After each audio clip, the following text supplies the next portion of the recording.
I'm Armin Diel from Germany. We are from the Nahe Valley, which is a very small region in the center of Germany. The Nahe only represents 3% of the German viticultural area, and our estate is a family-owned estate since 1802, which means 208 years. And I'm the 6th generation, and my children, Caroline and Victor, who are already working with us, are the 7th generation. We are mainly white wine producers, of course. 65% are Riesling grapes, and another 15% Pinot Gris, Pinot Blanc, and Chardonnay, a little bit. And we also are Pinot Noir aficionados, and we believe and we insist on the fact that Pinot Noir is the red brother of the Riesling. Tell me about your involvement with Long Shadows, how that came about, and what that means for you. Okay. So in 2003, in the spring of 2003, Ernie Lawson rang me up, and he asked me whether I would be interested to a joint venture in Washington, because he was involved to Chateau Saint-Michel and Aroca, which is certainly the most successful Riesling project so far, and he couldn't be involved in the new Long Shadows project because of conflict of interest or competition, and he recommended me, and so I came in contact to Alan, and so from the beginning, from the first vintage 203, I'm involved. I'm the godfather, I'm the consultant, whatever you like to say.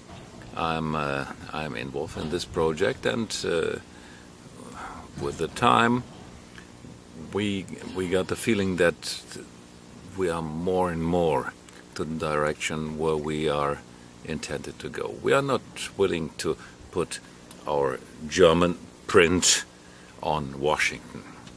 That would be a stupid idea.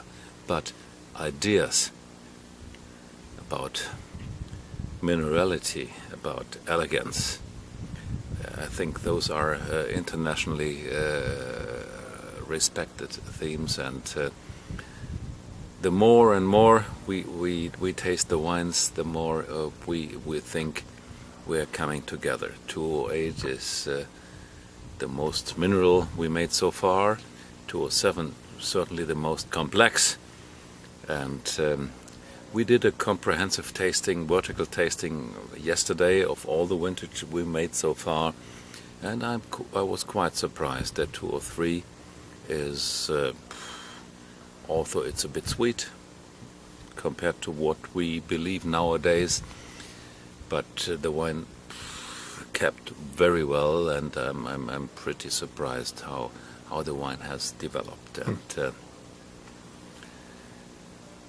but we are getting more and more to a definition which is more on the mineral side.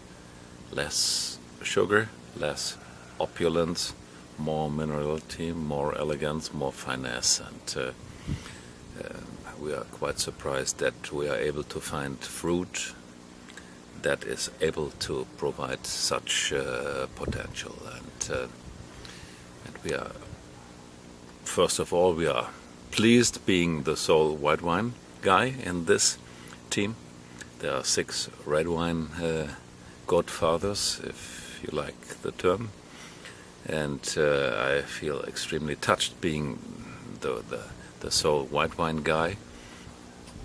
And I know that Riesling is very important for Washington, and even so I'm extremely proud that Riesling plays this role in this very enthusiastic joint venture of 7 celebrated vintners. You and I talked earlier about you being the only white wine amid all the reds, but as you mentioned, Washington seems to be in a real renaissance when it comes to Riesling, and that has to be gratifying for you to be on kind of the forefront of that. Yes, of course. Knowing that approximately half of the production is red and half is white, and Riesling is possibly the most important grape varietal in Washington, we appreciate being in this joint venture, and we are sure that we can improve within the next years. And where we are with the 209 plant so far, I don't want to be too risky, but this is a new dimension we are going to open, and we are glad showing this wine to the public soon.